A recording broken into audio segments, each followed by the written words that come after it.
Hey, so I heard if you go to open houses, you don't have to sign this buyer broker agreement. Is that true? Hi, I'm Lisa Stearns, and I'm a realtor in Shiloh, Illinois.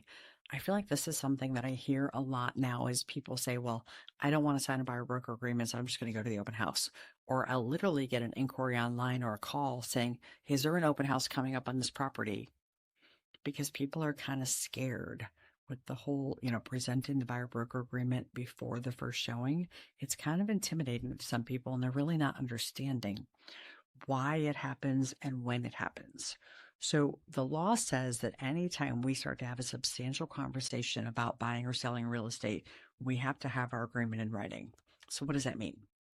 So you might walk into my open house and you look around and you might ask some questions about the flooring or, when the roof was done. And that's fine. I'll answer all those questions.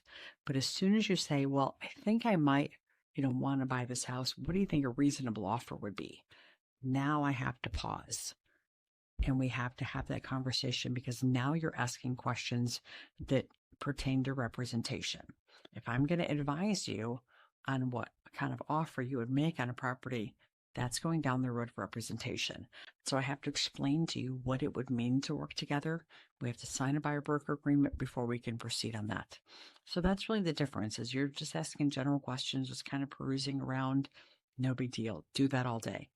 But the moment you kind of start to get serious about a property, you start asking questions indicating that you're interested in buying, or on the other hand, if you're interested in selling, let's say you go to your neighbor's open house because you're kind of thinking about selling, and you start asking the agent questions about what your home is worth and what the sale process would look like. Those are questions that fall under the advice and guidance of an agent working for you. So at that point, they're going to want you to sign an agreement. And that all makes perfect sense. It protects everybody from a legal standpoint, protects you.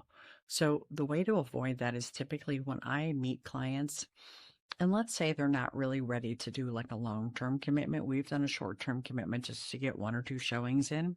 And now they kind of want to go look at some open houses, and we'll circle back and we'll touch base again later. What I do is I hand them stack my business cards. And when they go into an open house, they can say, here's my agent.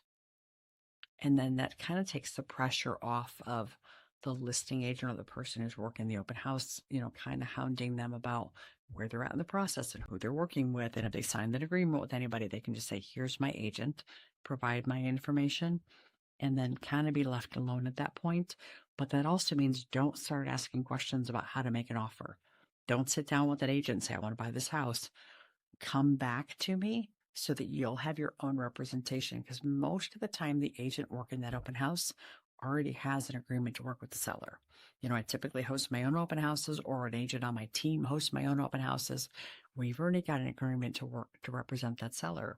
So you've got to have a clear understanding of who's working for you before you start asking too many questions. So if you're really curious on a house, okay, hit the pause button, talk to myself, talk to an agent that you already know, get all those questions clarified, sign that buyer broker agreement, go into that transaction with your own representation so you know that your interests are being represented and you know the outcome is going to be better. You're not going to be trying to work with the same agent that's working for the seller. Hope that helps in your house hunt. Hope that helps clarify a little bit of why and when you might be asked to sign a buyer broker agreement. If you have any further questions, like and follow. My contact information is at the end of this video.